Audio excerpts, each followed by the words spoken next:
কি পরিমাণ টাকার ক্ষতি হয়েছে বলতে পারেন? ক্ষতি হয়েছে বহুতটা। দোকানি বেড়া 50,000 লাখ টাকার একটা গুদাম চলছে, গুদাম ভরা মাল। ওটা তো অগণিত, ওটা কোনো বলতে পারবো না। দুইটা দোকানে কয়েক বছর। কয় ছেলে ছিল দোকানে, কয় ছেলে? ওই একই ছেলে দোকান করে। তার সাথে সকাল থেকে যোগাযোগ হয় নাই? না, ফোন ধরে নাই? কোন ধরে না। আল্লাহ,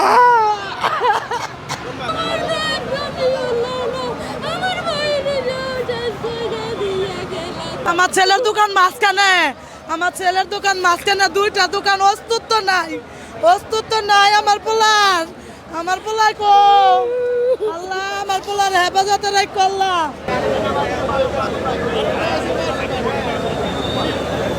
প্রায় 5 কোটি টাকার মাল পুরো ছাই হয়ে গেছে, দোকানপাট তো শেষ, আর কিচ্ছু নাই ভাই, একদম মাটিতে মিশে গেছে, সব শেষ হয়ে গেছে।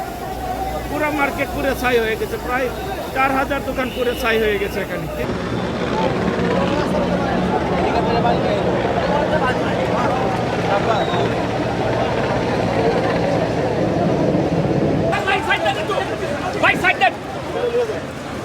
ভাই আপনার কিসের দোকান ছিল এবং জ্যাকেটের দোকান ভাই, জ্যাকেটের দোকান।